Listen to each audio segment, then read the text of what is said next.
Hey, everybody, welcome back to Conversations in Ken's Café. We have a wonderful guest today, Mr. Trees, Matthew Thrum. You do so much amazing work in regenerative and happy trees around the world because you do so much education, but that's where we want to focus today because you've got a new chorus that you've put together with the help of a lot of people, and we want to talk about that chorus and what you're up to. But Mr. Trees, introduce yourself for anybody that doesn't know who the heck Matthew Thrum is. Thanks, Ken. Thanks for having me on again. I always love having the conversations with you. It was really fun the last time too. It's all about the biology. It was fun, and I'm Mr. Trees is what a lot of my students call me. I'm a K through 8 school garden teacher. It's one of my many hats, but I'm basically a permaculture educator, consultant, and I do some design work, but mostly I do consults and like rough mainframe designs for people. Right. And then I got my landscape contractor's license about a year or so ago. So now I legally can install these systems in California, the most strict of states in the United States. So I figured if we can do it in California, we can do it anywhere. It's kind of the rule of thumb. But yeah, I've been hardcore permaculturist, if you will, for about 14 years, 15 years now. Really kind of got the bug back in 2011, I would say, and took my course with Jeff Lawton in 2015. And yeah, just sort of like went from just dabbling and doing my own thing to like immediately wanting to teach others about it. And so I've been doing that in every way I possibly can ever since. And so what we're going to come to talking about today is this course that I put together. And how I got there was that I had already set up like a pretty significant permaculture network here locally where I'm from. So I'm from Oroville. It's in California, Northern California, a little bit northeast of Sacramento, the capital. And people know about this area from mostly disasters. Okay. So 2017, we had the Oroville Dam spillway accident event, where basically like our main spillway gave out and started to erode this massive spillway. And then like we opened up the emergency spillway for the very first time since the dam's history in 1967, when we had it commemorated here, the largest earthen dam in the world at the time. Massive. It's like 800 and something feet tall, earthen dam. And yeah, the emergency spillways, which they never used, started to undermine this wall, which is an 18-foot cement wall. And if that would have happened, it would have been 18 feet of water from this entire lake coming out, pouring into the Sacramento Valley. And so they issued an evacuation order for 250,000 people. And so a lot of people know about Oroville from that. Was our first. Around the world, they know about it. Yeah. Yeah, that was a pretty big moment, and a lot of exciting like flood trajectory maps, went out there. Anyways, but we're then also known for fire, Camp Fire in 2018, in the town of Paradise. Most people know about that, which is only 30 minutes from here. And I'm particularly connected to that area because of my daughter was living there at the time. And so, it was a very scary moment in time. But, I had been starting to set up this permaculture network in Oroville, and I had, a lot of connections and a lot of resources and, things, knew a lot of the people doing the things right in the area.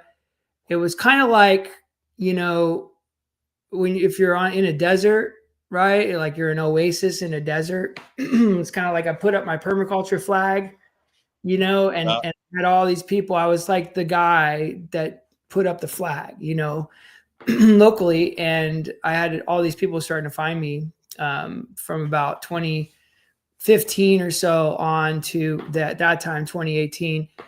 And so yeah, when the fires happened, it was kind of like a no-brainer that I wanted to support, you know, people and use my resources and network that I had to try to get out there and do some support for the community. Yeah, so that was kind of how this all began. Yeah, into the world of fire. Yeah. Well, the chorus that you're putting, oh, I'm getting an echo. Is that okay? Now it's gone. So I don't know. Anyway, the chorus that we're going to be talking mainly about today is wildfire resilience training. So really, that's the Paradise Fire, you know, really brought this to the forefront. And what you want to really function on is how to fix this problem, how to regenerate it. Wait, where's the main focus on this? Yeah, so this goes a little bit back here. Okay, I'm gonna paint a little picture for you all. Please. It's a fun one too because it's really interesting. So I used to, when I started getting into permaculture and everything, I used to watch a lot of these like documentaries, and you know, like many of you watched, and you know, and so if some people know the name John D. Liu, John Dennis Liu is a filmmaker, ecologist, you know, storyteller who filmed a famous event that happened in China a number of years ago. It's been 25 plus years now. And it was called the Loess Plateau Rehabilitation Project. And there's a documentary called Lessons from the Loess Plateau.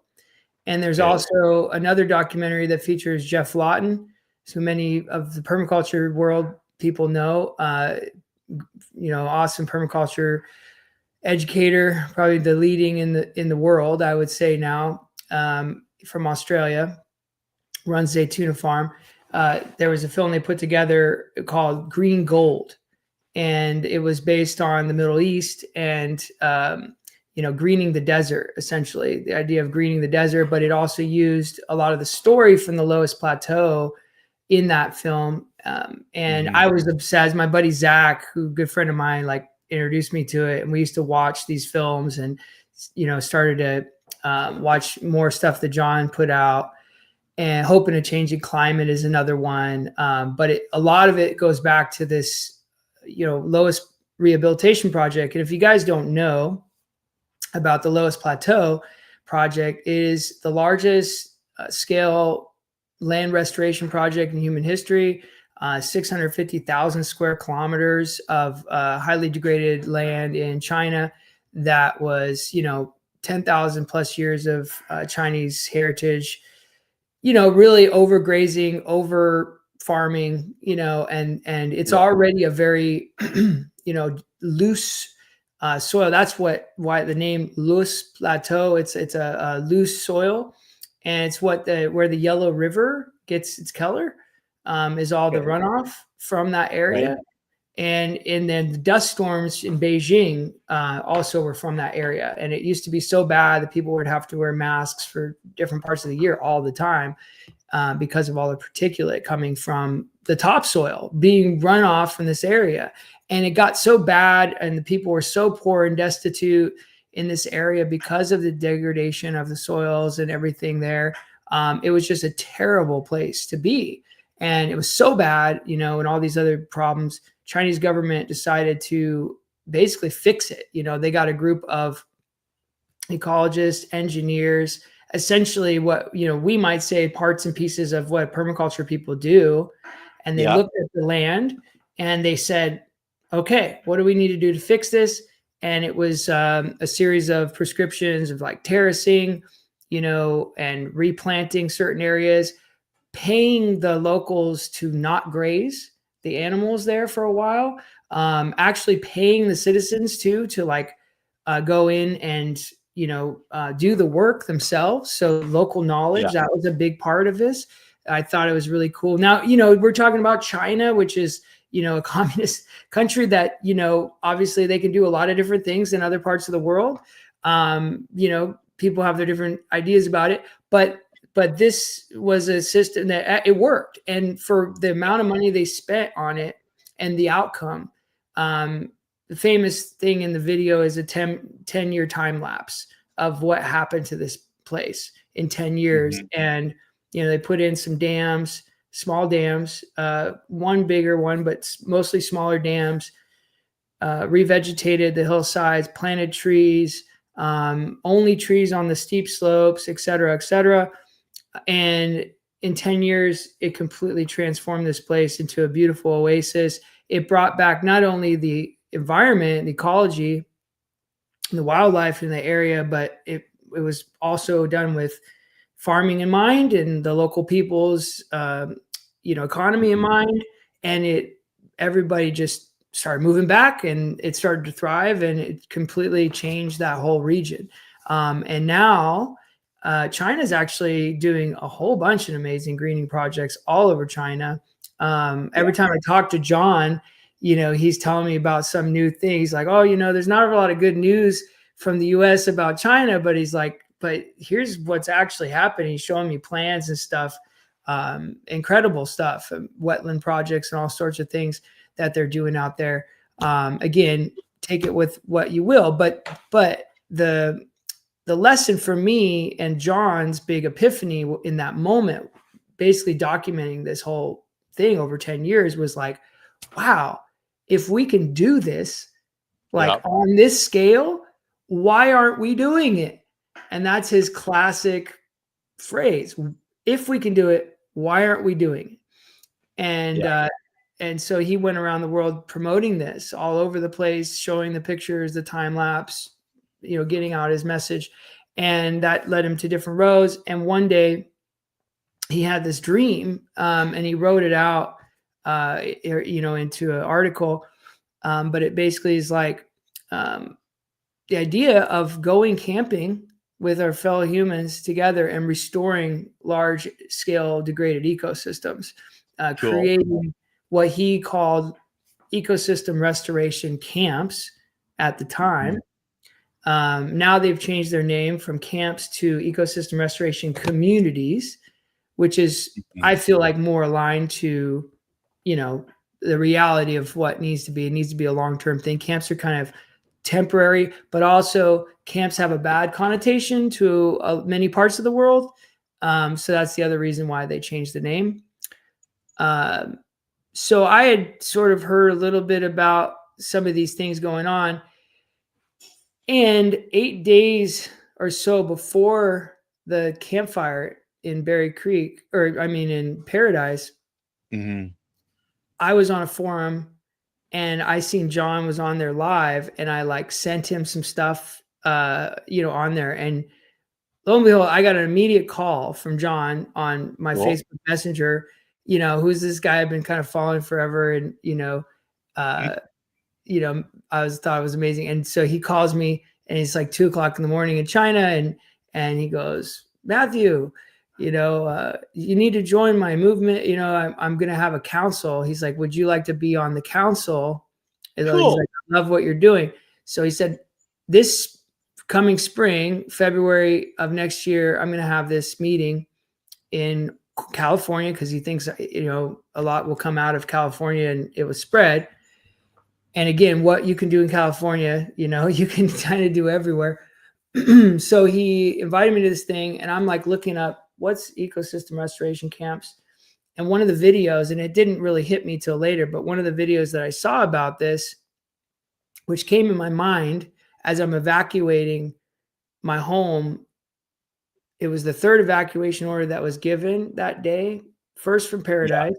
My friend came down from Paradise, and I said, you can stay in my house in Berry Creek. So he went up to Berry Creek. They issued an evacuation order for Berry Creek, which is on the other ridge away from Paradise. He came down to Oroville. Then they've issued an evacuation order for Oroville. And so my poor friend had to evacuate 3 times from 3 different whole big kind of areas. And we're on the freeway together because I had to get evacuated that time. And we're on the freeway together, and I'm going, you can't get away from this. I was like, disaster is kind of like all around us, and we had just experienced that big flood thing the year before, so it's like all this in my head going, wow. And that message or the video from John hit my head right that moment. So what John said to a crowd of people, and this was like a year before all this, he said, ecosystem restoration camps, let's gather around the campfire and restore paradise. And it was like, whoa, like all these chills hit me and everything. And I was like, and I just been invited on this council. And I literally like went on to the same number that John called me. I called him right there as I'm like evacuating Oroville, and he answered. And I said, John, paradise, I'm right there in paradise, and I said, we need to start an ecosystem restoration camp for paradise. And he just said, I will support you in every way I possibly can. Let's do it. So I started the first ecosystem restoration camp in the United States. It was the third in the world at the time. There was one in Camp Altiplano in Spain, and then Via Organica in Mexico. And then we were the third to start for Paradise, and we called it and I got a nonprofit started called Campfire Restoration Project. And we went immediately to going and dealing with some of the fallouts of after the fires, which is, my first real crash course into all this, which was like looking at all this destruction, seeing videos that started to come out, the news articles starting to come out of all these homes, just whole neighborhoods, right? Completely wiped out, like a war zone. I never seen anything like it. And I was like, that's all going to run off. Like we had forecasts of rain coming, and I'm going, wow, is anybody doing anything about this? And I'm like doing research. I'm calling some places, found out nobody's thinking about that. There is no protocols in place. Obviously they are focusing on things that are really needed with the people and shelter and all that. I mean, don't get me wrong, that's massive, but I see this situation where like we have, who knows what kind of after effects. Oh, I mean, who knows what kind of toxins are in all this material, right? In our home, and chemicals of all sorts, asbestos. I mean, VOCs, you name it, right? Are in these buildings, and not just homes, but in commercial buildings, and big time terrible stuff. Well, I'm gonna break in just for a second because Andy Lopez, they just went through the LA fires. And he's an arborist, so he goes out and he helps spray trees, but he's got one customer living in that area that was burnt. He can't even go there because he can't breathe the air in that area because it is so full of these harmful chemicals. He just turns his truck around and drives away. So I really understand exactly what you're talking about with all the chemicals in our homes burning like that. The siding, the plastic siding, it's horrible what has happened.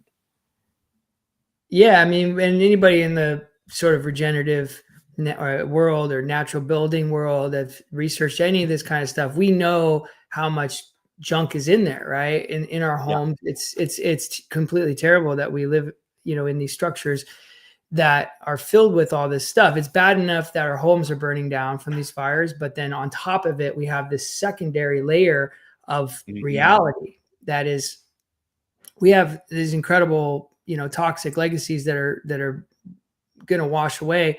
So we had literally like 2 weeks later after the fire coming up, a massive rainstorm was coming. So it wasn't just like, oh, we should do something. I was like, we have to do something. And, basically calling around, anybody that was posting stuff online, like who's working on this. And there was a group in Butte Creek Canyon that was a salmon group called, I believe, the Friends of Butte Creek. Yeah. And so they were looking into this kind of stuff, and they had access.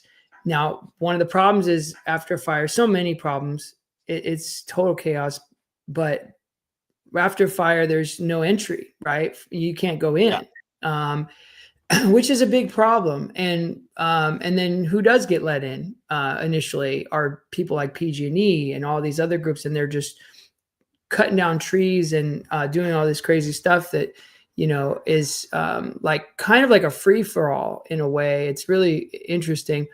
I understand the liability side of it, but we can't go in there. We can't do any of this work. We can't protect our homes. We can't protect our soils. And so they had entry. There's another group, the RCD, Resource Conservation District. A lot of places in the U.S. have these little conservation district type groups. It's a nonprofit type thing. And they had access to some materials for this. And so I partnered with them and then started setting up distribution sites, helping get volunteers to get to these distribution sites, and then doing community action days where we were meeting up and distributing these materials. So I got to know this word wattle. It's right. And so what we call these big straw tubes, like noodles. Yeah. They're called wattles. Industry people call them BMPs. It means, it's basically like, it's erosion control materials and so forth.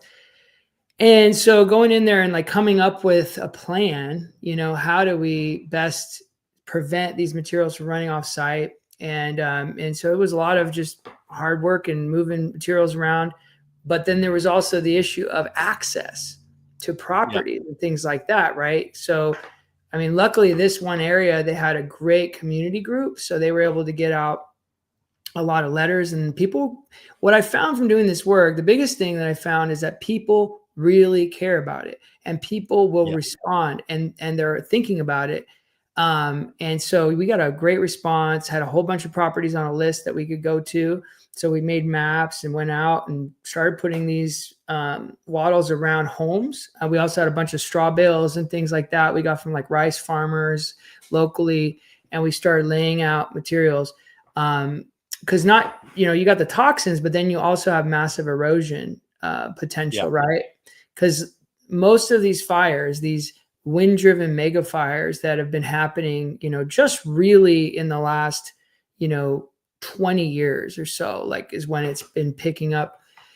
They incinerate everything, including even below the soil surface. So they're actually incinerating the topsoils. They're incinerating. It burns so hot, so fast. And then you get these heavy rains, and you just get massive amounts of topsoil just dumping into our streams and rivers, and it's really bad. So we were coming up with protocols. We did this. It was real sloppy. It was real, first time, and learning a lot. But we did a lot, and we were able to take pictures, and we were able to do some demonstration sites, so people could see what to do. We got the word out. A lot of people did it on their own. Whether they did it great or not, who knows? Any little bit helps in that situation. Any bit helps. So there was that part. So that was, what I call the immediate response, right? Toxic runoff mitigation, erosion control.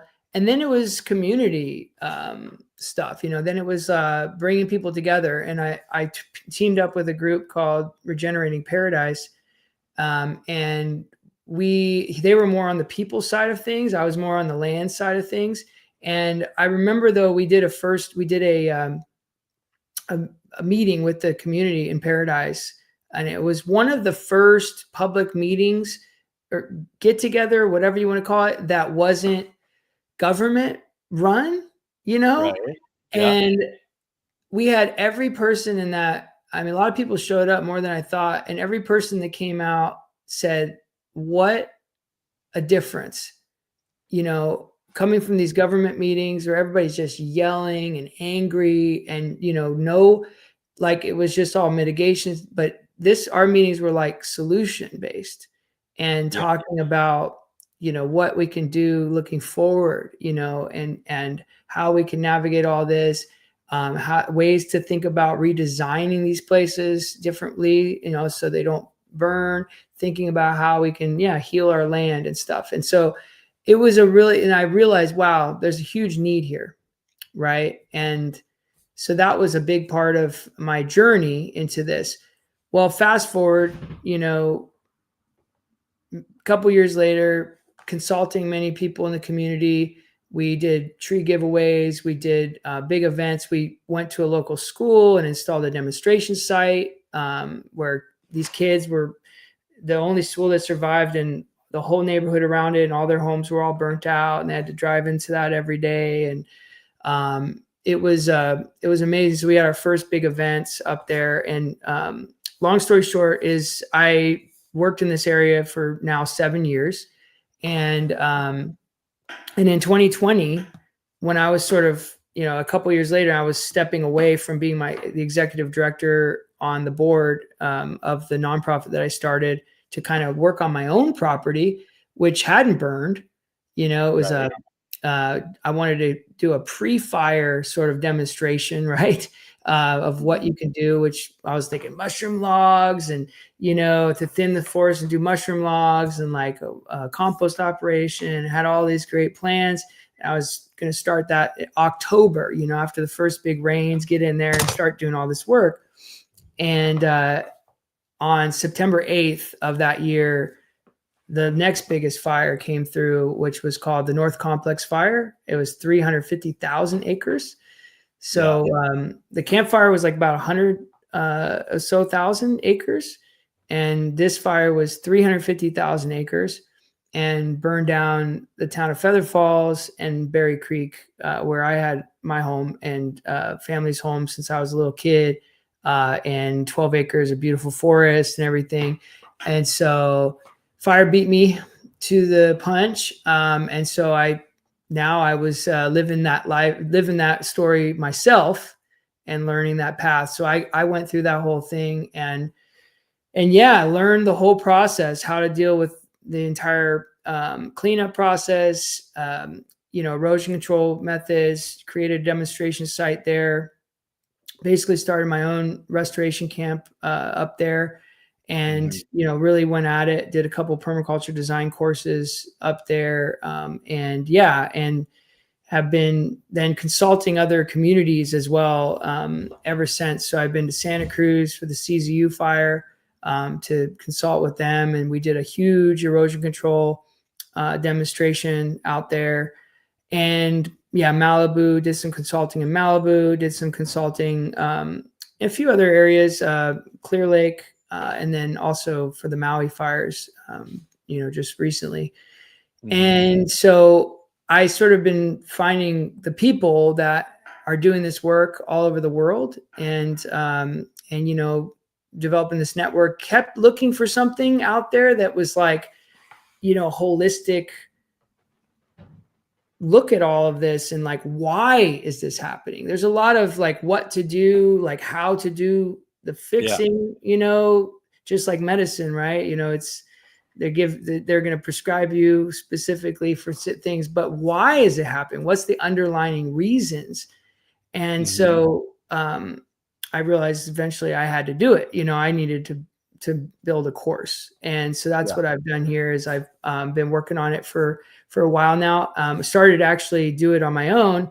And then the ecosystem restoration communities that I worked on with John, they reached out and said, hey, we think we should do a wildfire course and we want you to run it. I said, well, I'm actually working on it, already. This is how crazy is this, So, I have an incredible like cameraman and editor. This guy named Matt Fiddler works for the NSPR public radio, and he's been doing a lot of stuff through them for years. And he was a permaculture student of mine, and he reached out to me originally, and we wanted to do a series called Living with Fire, talking about and interviewing different practitioners in this world and stuff like that. So we started like kind of collaborating on that, and then ERC reached out, and now we've been putting this together, and it's been really cool and getting a lot of great feedback and have an incredible list of presenters now and everything on this. It's really fun. So I'm here today to really share that to everybody. Well, and that's an amazing thing, because if we can actually help to prevent these things from happening, Yeah. There's so much that we can do that nobody's been talking about, and that's really what you want to share with people in this course. So, guys, I'm going to bring up the course, and if you guys want to access the the website, it's ecosystems for the communities.org. And it's learn. So the courses in wildfire resilience training, and it's in the description for the show notes as well, so you guys can check it out. But you were talking about Dr. Lou, and like, this is the speaker list, you guys, of who he's got. And you've got Dr. Lou, Brooke Dolman, and Jeff Lawton on the first row. We mentioned Dr. Lou already. He's the one that has put this website together. But tell us a little bit about the speakers that you've got coming.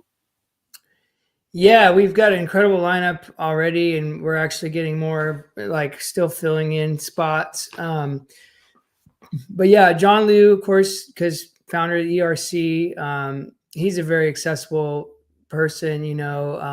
He's going to be mostly telling the stories of all the work that's being done around the world in this way. He's had on-the-ground experience. He actually spent almost the entirety of COVID lockdown out here in the Camp Hotlam, Ecosystem Restoration Camp Hotlam on the base of Mount Shasta that burned down. And he was there for a long time. So he has like intimate on the ground knowledge about fires. He came after the CZU fire in Santa Cruz and came with me up there doing this immediate response stuff. So he actually came out laying out wattles, doing all the things. So have to give it up for John for doing that, and then going to different communities and sharing these stories. He's a storyteller. He's a filmmaker, and he's doing some amazing things. He's got a lot of cool projects that are happening all over the world. So this isn't an international course. So it's an online course, just to be clear. Mm-hmm. It's international, and it's 7 months of content. It's going to be over 9 months. There's a little break in between. 2 hours of content-ish, some a little bit more, maybe a little less, a week. So you get 2 hours-ish content a week and a 2-hour Q&A every week from different free. I want to point that. No, it's not free. No? No. Okay, I thought it was free. No, we've got a webinar. We got a webinar that's coming that's free. Okay. No, we priced it as best as we possibly can, bringing in all this talent, bringing in, all this information. So, it's definitely, we are charging for the course. However, we do have wildfire survivor discounts. We're doing an early bird discount right now. So that's a big part of the marketing here today, is like, we got the early bird discounts. We have fire survivor discounts. And we have group discounts as well. So big thing is like, if you're an organization that is looking to train up your people in the field of wildfire, response, prevention, all of this, this is going to be the most comprehensive, the most holistic course that's ever been created on this subject. We're looking at every aspect, from why the fires are happening, what's the ecological factors that are in place that are bringing these conditions to where they're at. We're looking at post-fire response, which is a 2-module part of the course. It's a huge part of it, right? It's the most needed. And then also we're looking at management strategies, planning. We're looking at natural building models and techniques. We're looking at so many different things. Design, really. Basically, you get a Permaculture 101 course as part of it, like a big one, focused on fire and design. And then we go into community how to form community, how to form community groups. And then how do we put this into action? Of course, we got to add the action step, or these things are not worth anything. And so we not only show people, how to formulate action steps, how to get involved, to be a practitioner in this world, potentially get a career in this world, and then also how to find people doing the work near you. So again, we reached out to like people all over the world in fire communities, Europe, Australia, Canada. We need more from Canada, by the way, Ken. And even South America down a little bit lower, where it's starting to be dry again. And what we are seeing is that the reality is that these fires are happening in places we never thought possible. It's starting to become like, wow, Maui, whoa, like because these tropical spaces are brittle environments, actually. People don't think of it like that, but once you start to clear massive areas, it becomes very brittle, and it really started to, then the system shift into an evaporation over condensation pattern, and the winds change, and it desiccates, and it becomes the same environment. And it's the worst about it is there's no cultural history of fire in those places. So when there's a big fire in these places, it catches people off guard. They don't know what to do.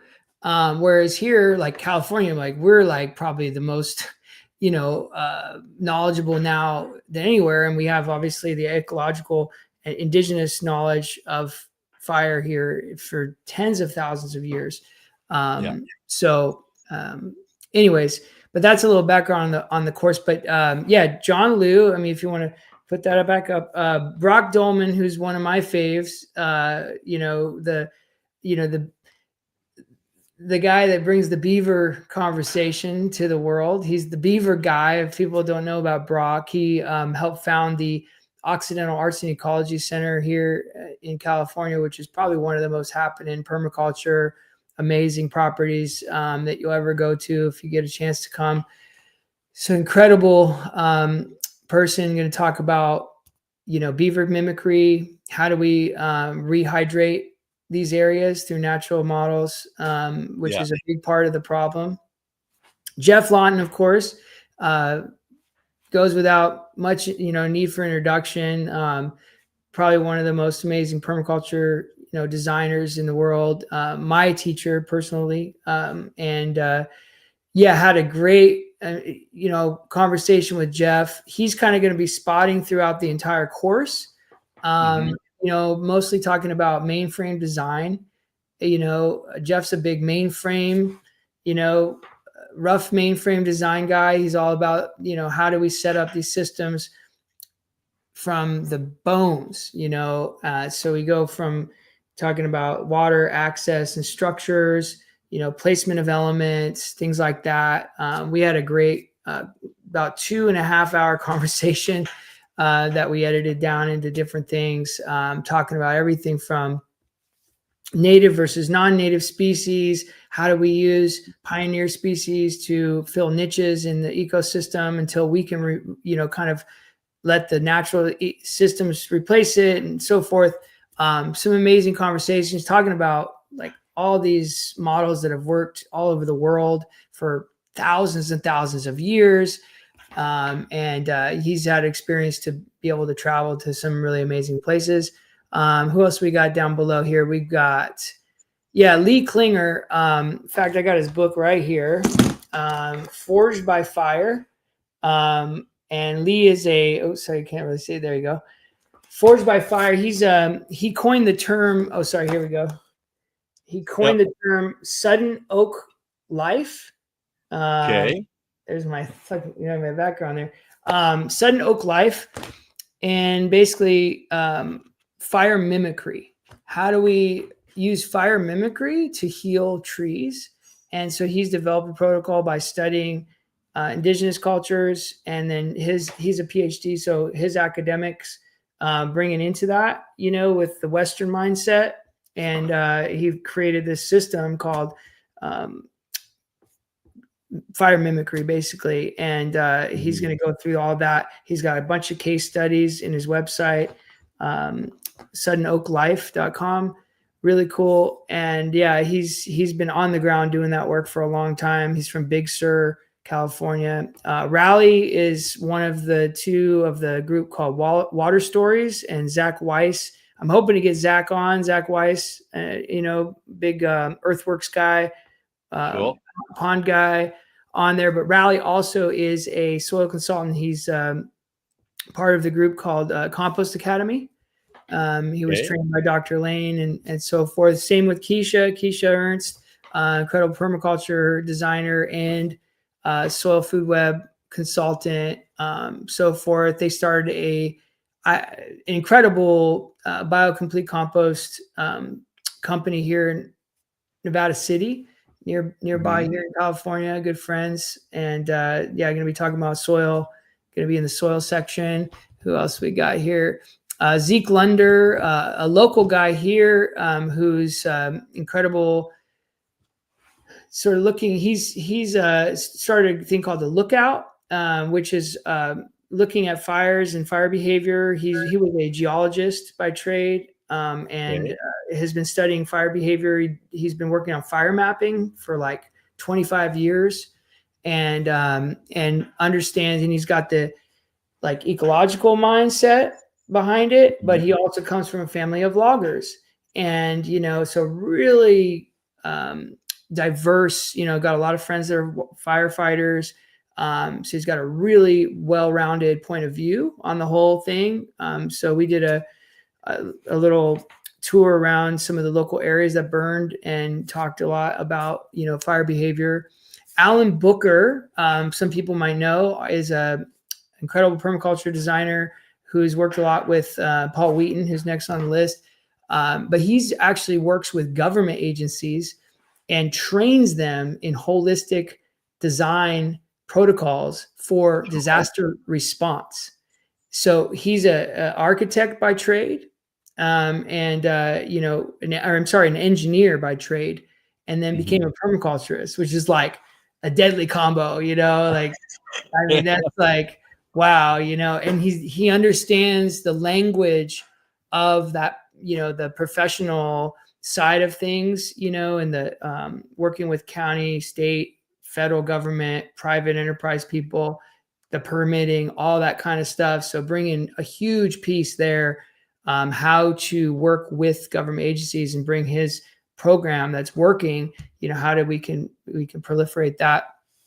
Paul Wheaton, of course, the Duke of Permaculture, out there, Wheaton Labs, has so many models, but mainly one of the things that we're going to talk with Paul about is some of his boot camp models that he's come up with, and some of these property ownership conversion programs, where people that are older that have land and need help, which is probably one of the largest problems with maintenance and management of land for these fires, right? Is that you have a lot of older people that own land that can't take care of it anymore. And we're all disconnected, right? Nowadays, unfortunately, that's the way it is. The old 1950s, self-made man, idea, right? That's what I can do it all myself. Yeah. That was a big part of this scenario that we're in, right? Is that everybody has their own piece of land and they're going to take care of themselves. And, the nuclear family idea, it's not so great. So Paul has come up with some really cool alternative models. And that's what I'm hoping to speak with Paul and have him in the course about mostly, but so many other models that Paul has. Let's see, who else have we got here? My friend Nick Rotundo, he's down in Costa Rica. He's doing some incredible work. He was in Santa Cruz at the Campbell's Soup Mushroom Farm. It's an interesting place. It used to be the largest mushroom growing facility in the United States, I think in the world, actually. where all your mushrooms were grown. A really cool regenerative group took it over back in, I don't know, like early 2000s or something like that. And basically he was part of that group. That's how I met him. They did a whole bunch of work with the fire departments and basically created a staging space for them. And I had worked with them.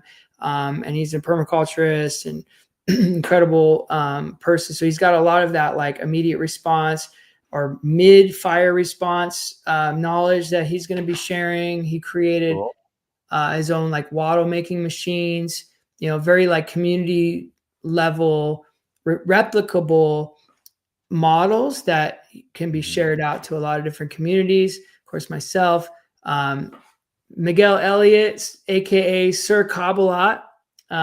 If people don't know about Migs or Miguel, he is the cobbinest dude in the world. Okay, like he's cobbed more structures than any human being ever in history. He's created these like beautiful little models, 120 square foot cobbins, he calls them, made out of pallets. He calls them the palatable cobbins. Okay. And so he's going to be talking a lot about that and natural building. And I've got several other natural building experts that aren't listed on here yet that are coming on. So we're going to have a big section on natural alternative building models, some conventional stuff and some non-conventional. But I don't know if people know this, but cob walls just got approved on international code. Cool. Yeah. Well, in a wildfire, they bake, they don't burn. Yeah. Yes, they will actually turn to ceramic and get better in a fire. There's lots of different materials that work, but obviously, they're not wood, and it's about design, right? And using local materials. And so, there's nobody that can bring it to the basics than Miguel. Miguel's all about simple. My whole course is about simplicity. That's one of my, I guess, I don't know, trademark things is that I'm always trying to simplify everything to make it accessible to average people. I teach kids. So I teach TK to 8th grade. And so I know how to communicate to TK little kids, experiential learning all the way up to 8th grade. And then I do adult education. So my biggest thing has always been, let's simplify. Let's keep everything in simple terms that people can understand. Let's make accessible work for people and accessible knowledge. So everybody that I've curated in this course, some of them can be very heady, but I've been curating their brains going simple into a fine little form that is palatable for everybody. And Miguel just made me think about that, and because he's like a child, he's like a kid. He loves what he does, and he's all about mud. Yeah, you can't get more grounded than that, right? So that's the energy we bring. And who else do we got? We got some more. Of course, Matt Powers coming in there. He's soil. He just put out like probably the best soil book that's been out for a long time, Regenerative Soils. Looking at, again, holistically, kind of taking everything that's been brought in. Now, Matt can get real heady, and I've been working on that with him too. And he's promising me we're going to condense down some of that knowledge, but talking a lot about, soils in that holistic way, not just soil food web, looking at the chemical side of soil, the structural side of soil, bringing it down. He taught kids as well. So he does have an approach and way to bring it really close. Ken is a biochar guy. He's also very accessible, like easy solution biochar kind of guy. Eric Olson, another really big permaculture guy that has been developing the the work training side of permaculture, right? So he created the Permaculture Skills Center in Sebastopol, California, which is, he has a landscape contracting business as well, but he's been doing it for a lot longer than me. And so what I hope to bring with Eric, all of his other knowledge, and by the way, on the ground experience with fire. He's the guy that I called after the campfire, because Santa Rosa was one of the first communities that had like a big area, like, of actually houses burning. And I remember listening on a permaculture podcast or something like that about them going in and putting out wattles and inoculating them with oyster mushrooms to do remediation. Right. Yeah. And I called Eric and got some really killer advice, stuff that saved me a lot of effort. And so, putting that forward here, and then also looking at it on a systems level, and how do we scale this stuff up to be, jobs for people, and how do we get our regenerative community involved in the work that needs to get done. So that's a big part there. And gosh, do I have more? Ken, we got some more. Yeah. So Don Hankins, he's a Native American and also a professor here at Chico State. And he does a lot with fire and, getting good fire on the ground. And another person I haven't been able to get a headshot for, I'm really excited, is the leader of the Traditional Ecological Knowledge department of our local tribe. I'm working with the local tribe here to bring a whole bunch of, traditional ecological knowledge into the course. I'm going to be working with some other tribes too. But, I know my local area. And so it's kind of like a lot of it's going to be, coming from a perspective locally where I know where my knowledge is.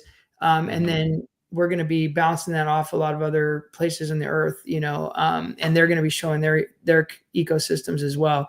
But yeah, Don's incredibly knowledgeable, has a lot of really great data to back up the traditional ecological knowledge side of things.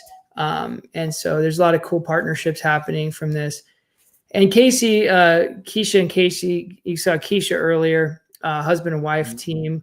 Also soil consultant as well. So they're going to be kind of going together. And I want to say more. I want to say other names, but I haven't had like 100% confirmations yet. But yeah, I mean, we're curating a really incredible course for folks that is going to bring them through this whole process. And yeah, we're hoping to do it for several years. But yeah, it starts in February of 2026. And if you'd like to know more about the actual content of the course, and I'll talk a little bit about it here. Please. But we are having our first free webinar next week, next Wednesday. That's on, and you can see it if you click on that, Ken, it'll tell the 2 different times that we're doing it. Okay, it's just down below. Yeah. So Thursday, October 30th, which is 10 a.m. PST, and it's 6 p.m. in Europe. Okay, so that side of the planet. And then Monday, November 3rd, which is 6 p.m. California time. I think it's like in the middle of the night for Europe. So that's more of the one for this side of the world. But we're going to have some guest speakers on there, get people excited. We're going to play our video that we've put together on the course and stuff like that. So, and you'll be able to ask your questions, any questions you might have about it. I know some people need this information right away. So we're trying to get it out there as soon as possible, because I know that we had a lot of pretty big fires just in the last 6 months all over the place. And they're not stopping, it's not something that's going to stop anytime soon. So we need to know, why is this happening, and what can we do to both harden our homes, our neighborhoods, our communities? How can we deal with the post-fire realities? And how do we start looking forward in long-term management strategies and community strategies to set ourselves up to be resilient. And that's the whole why the name we chose for the course is about resiliency. It's not about restoration. It's about how do you create regeneration, right? And a resiliency that's going to be long lasting. Yeah. Well, and I think that's the key, because there are, stories of people that went through those fires whose property didn't burn at all, whose trees didn't burn at all. Right. And they were all the regenerative people that were focused on, vitalizing their soils and their landscapes, and they didn't get burnt out. And there's got to be something there. And that's what you guys are really going to be focusing on, from what I understand of what you guys are going to be teaching, is how to mitigate the potential of these disasters through managing things. And then, of course, if it does happen, how to mitigate the problems that would come after. And that's where most of the people in our society, on our planet, are dealing with after effects. And I really love that you guys are going to be covering both sides of that. Yeah, it's one of those tough things that we hope is going to change, that unfortunately most governments and most financial providers are finding, they think it's easier to deal with the post situation, and because it looks good as a political person, right? It looks good to deal with helping a community after disaster and stuff. Money's easy to come, right? You can claim a state of emergency and all kinds of money flows your way. But what happened? But prevention, not so much. It's kind of, you don't get as much, political kudos, right? For that. You don't get as much, they're like, oh, well, maybe you don't need the money, that kind of thing. So we really have to educate. I am actually excited to say, though, I will tell you this. I am interviewing the insurance commissioner of California. Really?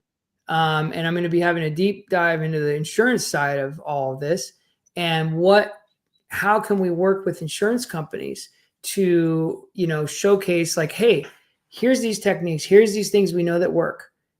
Will you work with communities if we're implementing these kind of techniques, and you can see that it works, will you lower the prices for insurance? Because they don't want to lose all these clients necessarily. They want to have good business. They don't want to have to pay everything out. No, and they don't want to pay everything out afterwards. So they're one of the best people to, work with, actually, to try and create prevention. There's a lot of good reasons, right? Because we know the cost of post-fire now, and we know the cost of doing the right thing. And we have to keep doing more demonstration models. We have to keep doing that. Unfortunately, there's still a lot of work to be done to really, make sure these things are solid, foundational, with proof, so that they can be replicated everywhere. And that's what we've been working on, here locally. A lot of other people that are part of the course have been working on over the last, even 15, 20 years, and some longer than that. And that's the thing with the insurance companies, have a lot of money backing them up. And if you can show to them that, look, you're going to save billions in payouts if you spend a few $100 million in preventative, then they're going to go against the corporations and the governments, going, look, guys, we don't want to lose money. So I think that's a fantastic approach. Yeah, it's absolutely insane, and the building materials and all these things that we use. And, it's this whole planned obsolescence, mentality that we've had for way too long. I think we're seeing natural limits of a lot of these things coming into play. Like the biggest one for me I've seen over the last 10 years is, like the logging industry. The cost of diesel fuel, and then the fires, and the viability of the timber that they're pulling out of these areas, this grand experiment that they've done, basically creating what I call, timber orchards, in the mountain. Really what they are. Most people don't even know what a real forest is anymore, because what they grew up with, they look at these forests that are mostly conifers, blankets of conifers. You don't realize that that's not what the native forests look like, mostly in the lower, maybe up by you, but in the lower elevations, and as you get close to the equator, that's not what it was. It was a deciduous, broadleaf forest, mostly with some conifers on pockets and in edges. But we've turned it, because of timber, we've turned it into these monoculture. It's no different than any orchard you see out there in the valleys. It's just same kind of trees set up for harvest. Everything else is a weed. All the other trees are basically a weed to them. There's no market really anymore for firewood, or maybe some firewood, but there's no hardwood market. There's no, so it's just, that's all waste product to them. It just go through it. Maybe they'll send it to a cogeneration facility or something. But I'm not trying to poo-poo the loggers. Okay. Like, just everybody can have sustainable forestry. Everybody can have enough timber to last a lifetime, and do it sustainably. And we need it. We need to do that too. We need to fell, but clear felling, that's crazy. Having mass areas eradicated. And one of the things I do in the course is that I actually show time-lapse videos of, the Google Earth, and you can see the patchwork quilt being created. And, and what that's doing is it's tying in the continental winds from places and further in the continent, which are the drier, hotter winds, and it's pulling them into these areas, right? And the more that you open up and you create corridors, it then pulls that wind in, creates desiccation, it dehydrates the land, it creates drought, and then you get these mega fires. And every single one of the mega fires, you can go on a map and you can go backwards in time on time lapse, and you can see the exact same pattern. Almost every single one, same pattern. And that was my big aha moment of this, as far as like understanding the causation of these fires. We've opened up corridors into these areas that have, and you can see that every one of it's a period of drought happening before, and then you get the fires. And so, and of course, it's on top of already hundreds of years, or in some areas, obviously, of the earth, thousands of years of degradation. California is kind of like a crash course. Australia is also same thing, right? Because we had heavy equipment. We did a lot in a short period of time. And, we saw what would have taken probably 1,000 or several thousand years in Europe, Middle East, other places of the earth, happen in just a couple hundred years here. And so, very similar stuff happening here, Canada, Australia. Like Canada was that when I started seeing those big fires happening up there, it was like, okay, wow. Like we're seeing a turn in these systems right now. Cause that's, I'm sure you felt the same way. Like, wow, really? And we get a lot of rain, we get a lot of snow, we get a lot of, moisture here. And now we're seeing droughts, and now we're seeing, this mass pine bark beetle die off, and then fire. Well, and we're also seeing a lot of pesticides and herbicides in the actual air that we're breathing. We're seeing the microplastics in Antarctica. All this stuff is volatilizing in our atmosphere, because Mother Nature never had to worry about, doing, adding stuff into the forest to have them thrive. But now we're adding all this stuff in our atmosphere, which is killing off the trees. And like the natives used to do regular burns in different areas to Yeah. help prevent major fires. But Mhm. and I hate to say the tree huggers, but it was a lot of that side of the equation. Oh no, you can't do those types of things. Yeah. But now we're finding out if we had have kept doing that, we wouldn't be in the situation we're in. Yeah, it's unfortunate. It's like a lot of well-intentioned people, right? Yeah. On both sides of the equation, right? I always say Yeah. at the extreme environmental side, you have like the log it, graze it, or let it burn people, kind of, loggers Yeah. and this kind of mindset. But like you have these extremes, and kind of like you're both right, but you're both wrong. Mm-hmm. How do we find the middle ground to help you understand actual ecosystem? Because the piece that you're talking about is we took the people out of the ecosystem models, right? Yeah. We didn't give credit where credit was due for all the tens of thousands of years of Native American or natives all over the world, obviously Yeah. doing this in fire ecologies, but heavily in California and all the way through Canada, everywhere here. Mm-hmm. Fire was just a common part of the thing, and it wasn't prescribed fire. It was cultural fire. It was medicine fire. Yeah. It was doing lots of things.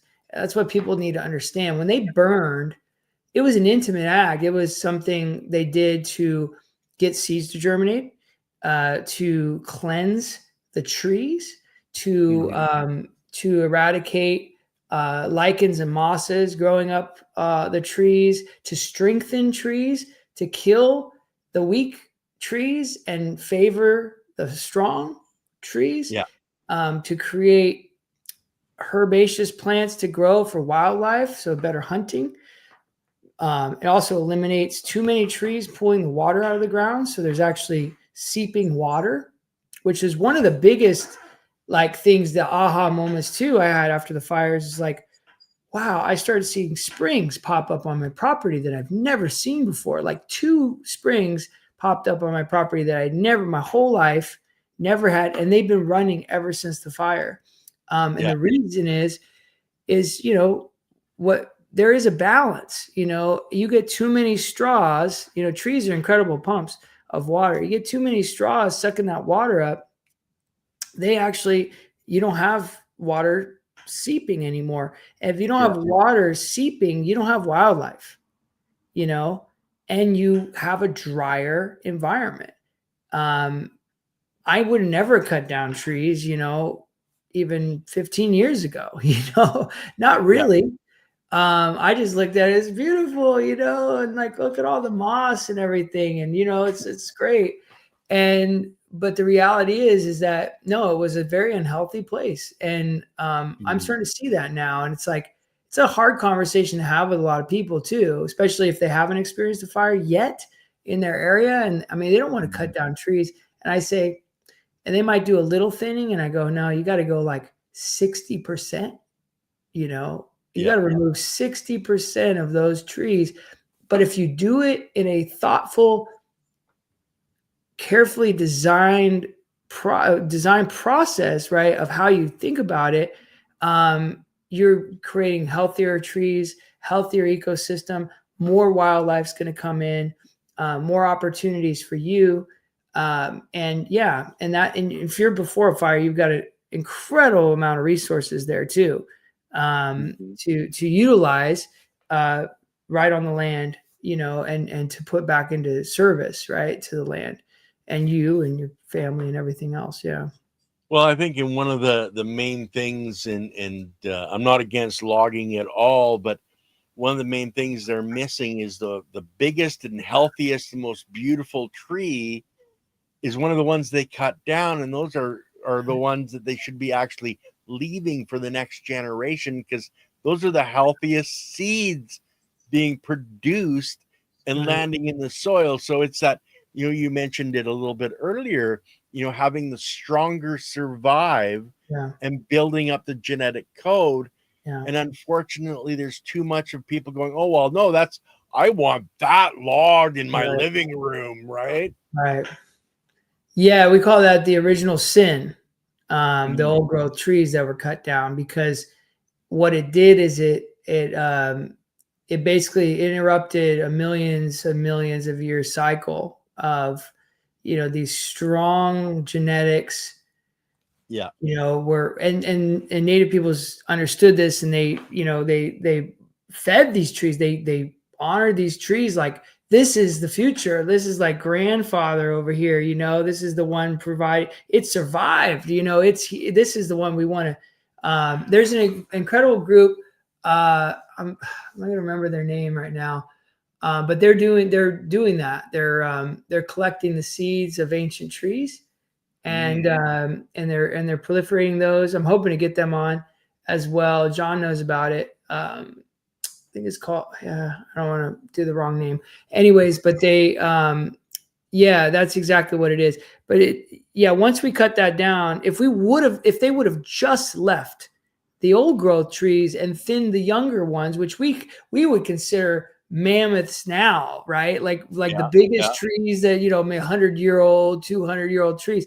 I mean, we had thousands of years old trees, like the mother tree, and they were providing shade and all these things. And I guess this gets into like kind of breaking down the course a little bit, because so the first section of the course is exactly this. So we're getting into ecosystem understanding and ecosystem function. So I go right in the beginning, talking about, we need to understand how an ecosystem functions, right? To know what does a healthy ecosystem look like, right? And then if we know that, and I'm going to use, California first, and then, and then we're in Sierra Nevada mountain range, that kind of thing. Very similar up there where you're at. And, but and then we go, and I actually worked with several different groups from around the world to also create sort of an element analysis. So what we do is we break down all these mainframe elements. So old growth trees, right? What do they provide? Shade, strong genetics, fire resilience, right? All these kinds of things. Mycelial network, holding together that soil, carbon pathways. When they die and they lay on the ground, it feeds everything around it. They nursed all these trees up, right? Most trees in nature are germinated under canopy. And the mother tree feeds them. And the mother tree feeds them, right? We know about all the mycelium network and all that amazing information over just the last 10 years. We've learned so much about that, and the communication network, right? It's like the original internet.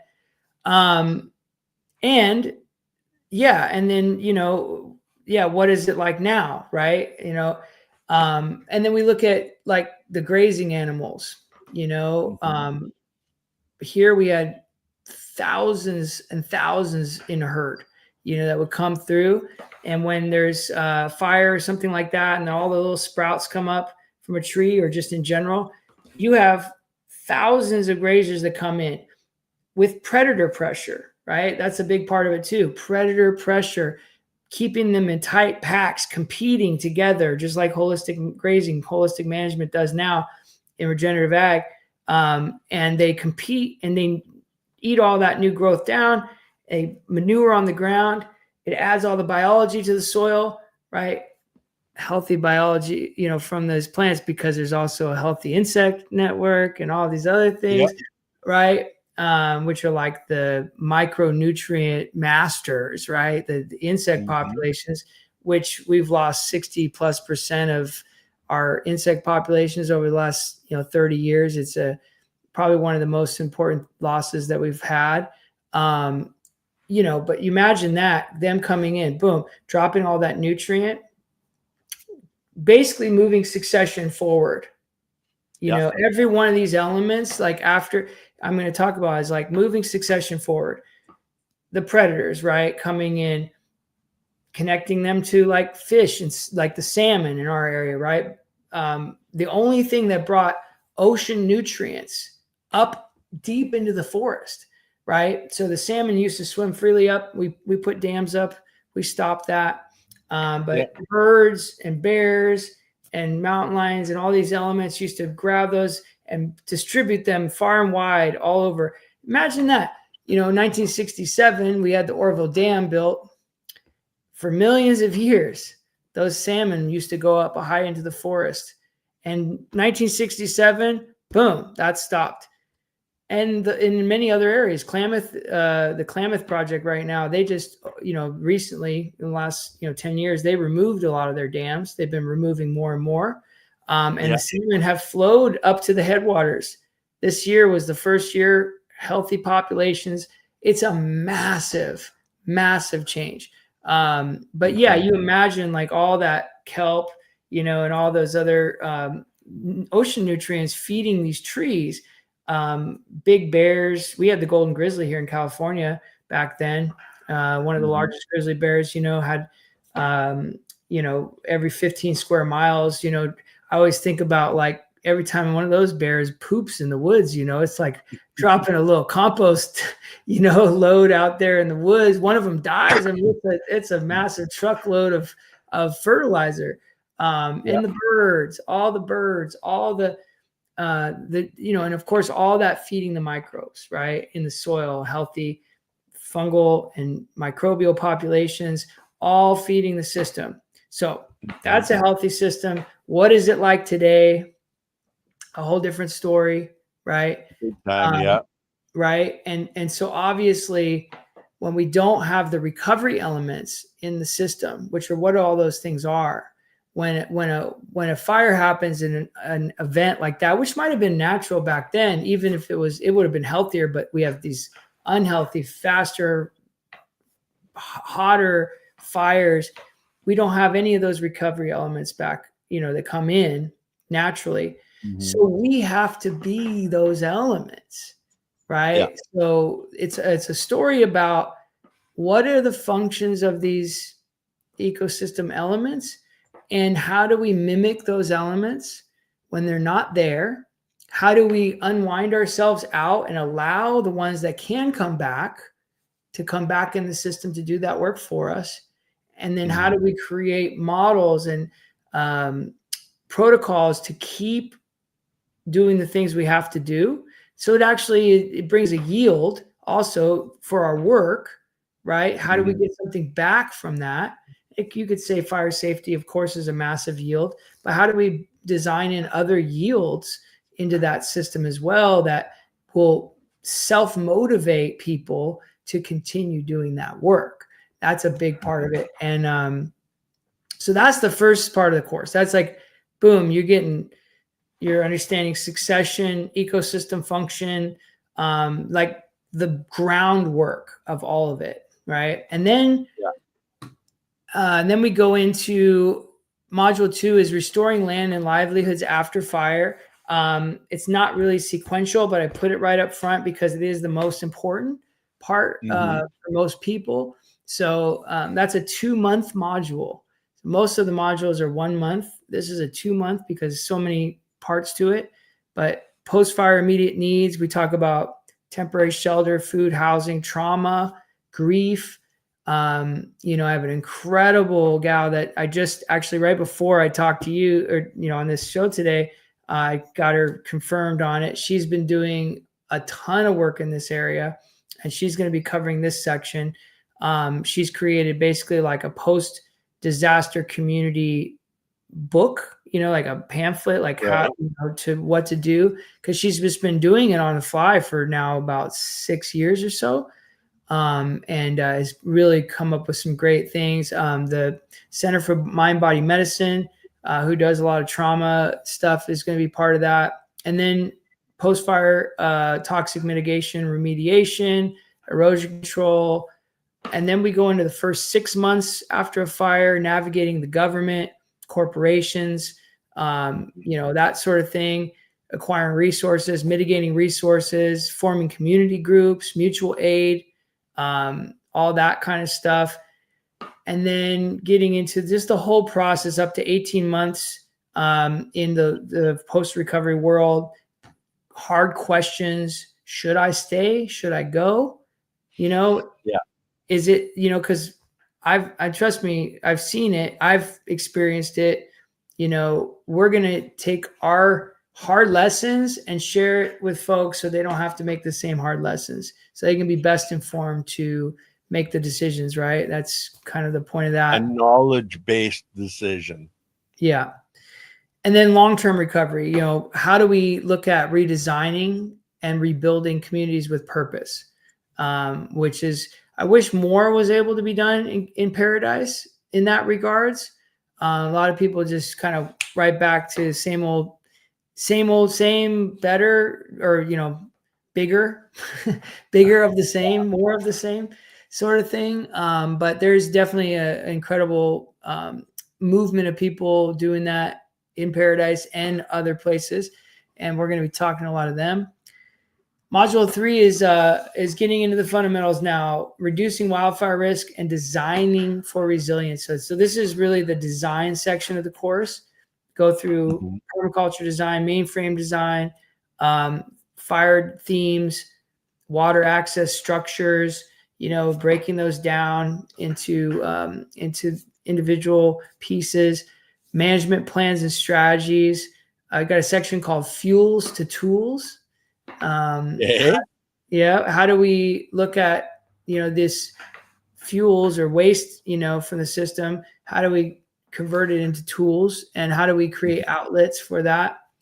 We look at grazing models, good fire, of course, looking at healthy good fire on the landscape, getting more good fire out there, and looking at all the living systems like we talked about initially in the course, like breaking those down into a land management strategy. And then module 4 is mid-fire action. This is kind of like the less regenerative permaculture part of the course, but it's really relevant. So it's alert systems, communication systems, evacuation, looking at evacuation, whole systems design protocols. I actually interviewed the former fire chief of Paradise for like 25 years, who's got his own property. He's actually doing a lot of cool regenerative stuff on his property now. Cool. Which is pretty fun. And so we're going to be talking to him about all that. Yeah, Alan Booker on the whole systems design protocol we talked about earlier. And then module 5, ongoing stewardship plan, like basically the holistic management framework, Alan Savory Institute kind of stuff, designing for the future, looking at getting yields for our work, as I mentioned, how to capacity build on a local community scale and beyond. And of course, the most important piece is module 6, taking action. Making a plan for your specific situation, getting feedback from the group experts.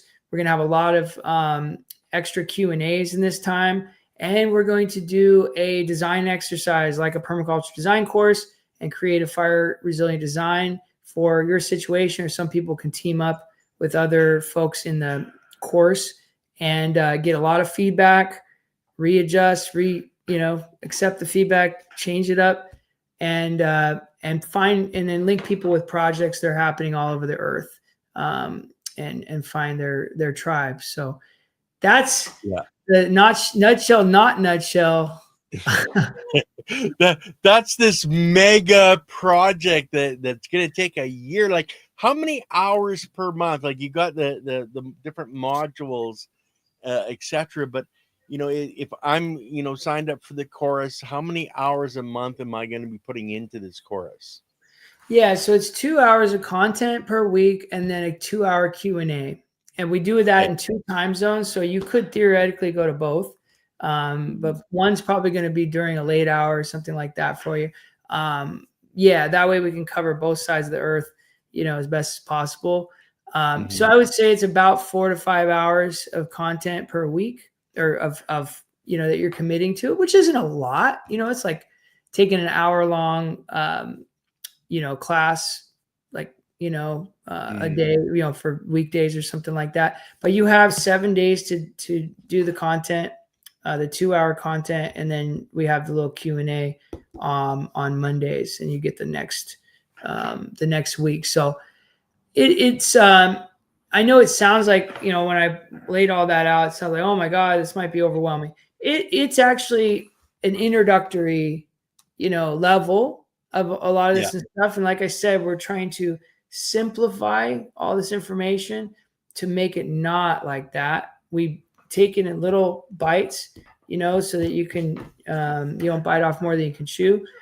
And yeah, it is a lot, but you have, a long period of time to rewatch it as well. And you get access for a long time to really absorb the information. You can rewatch as much as you like, kind of thing. So, I think I thought a lot about it, and it's like, I really wanted to put it all in there, so that at least that people can see that whole picture. I'm sure there's going to be parts people are going to be more focused on than others, but that's the beauty about it. You can kind of, go and dive in, to certain sections. You can come back to certain things later. And we walk you through it the whole time. Well, like I like to tell people, listen to many voices and find the ones that resonate with you. And really, that's how you've set this up. They can find the people, like say yourself. They love what you're saying and how you're saying it, how you're explaining things, and they can focus more on that instead of somebody that's, they don't understand what they're saying, but then you have the Q&A where you can go, okay, I don't understand this. Right. Somebody help me understand it. And that's wonderful to have the opportunity to interact with the, in these Q&As, so you can ask your questions. Right. And we're coming from that framework where, and this is probably one of the biggest conversations to be had in the whole regenerative movement, the whole regenerative communities, is like, we're not trying to teach you how to do it so much as why, when, where, right? It's always going to be context based. And so the action step in the end is all about connecting you with the most local courses and opportunities near you, so you can actually have something that's relevant to your area.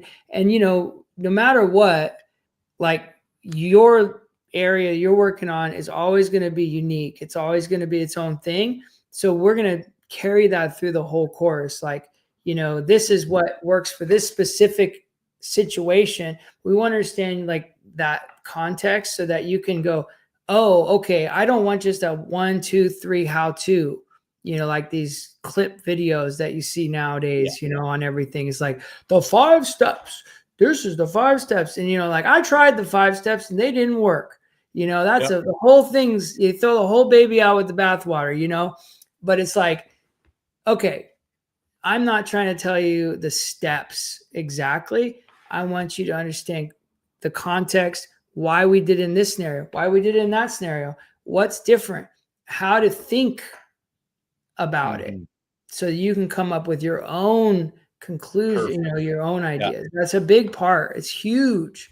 It's huge. Well, the why really can lead you to the how for your, zone.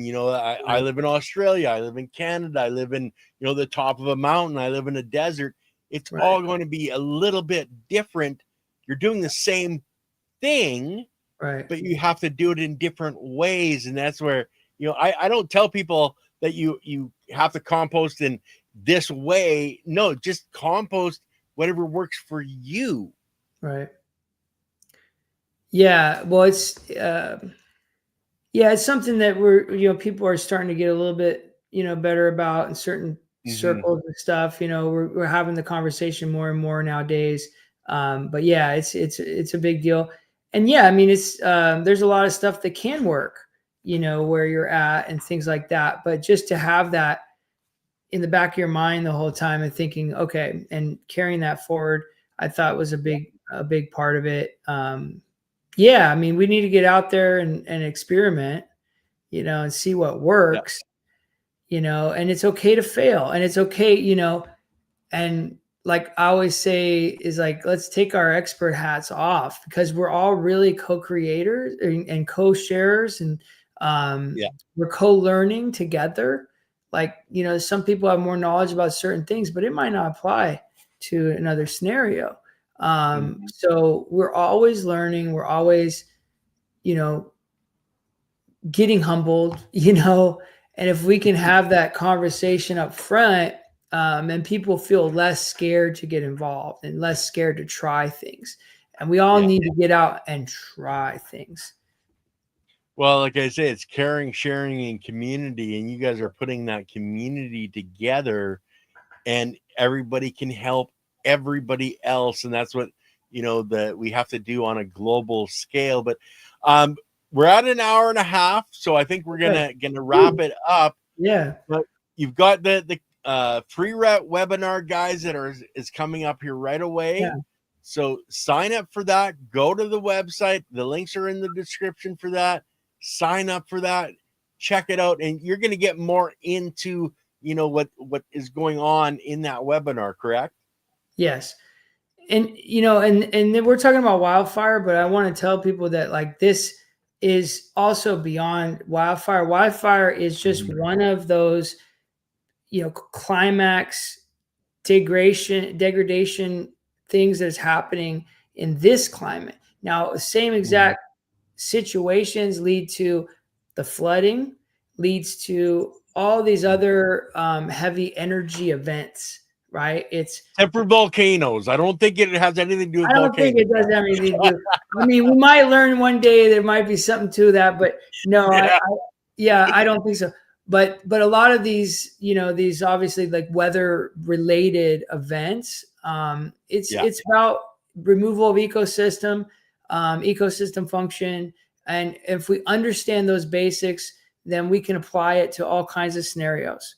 And so, you know, don't think necessarily it's just, you know, if you're not a wildfire area, like there's a lot of value in this course otherwise too. And there's a lot of people that need support also in these communities. So there's a little something for everybody. And so thank you, Ken, for keeping me on and let me share this out. I'm excited to share this with the world, you know, and we're really putting it in there for us. So please, please check it out. Come check the webinar out, and I hope to see y'all there. And feel free to send us a message if you have any questions ahead of time. But let's try to work together and, you know, make the world a little bit better one day at a time. You know, share your voices, share your stories. Exactly. You know, like one lit candle can light many without ever diminishing its own light. Become one of those candles sharing information. So guys, share what's happening with this chorus in your social networks, you know, because anybody that can listen and learn and share is helping the entire planet, guys. It's all about coming together as a global community. But, you know, Matthew, thank you so much for the work you're doing and putting this together. This is taking you, you know, hours and hours and hours of time, you know, to put this together. So I have to give you a big thumbs up for doing the work, for putting this together. Thanks, Ken. Yeah, it's been a passion project for sure. Yeah. I see your little light shining right above you there. That's my light bulb. It goes on and off when I'm listening to other videos. When I listen to those documentaries of, you know, greening the deserts, the Great Green Wall, you know, in Africa. Yeah. It's amazing what we can do, especially as a community coming together. It's just, wow.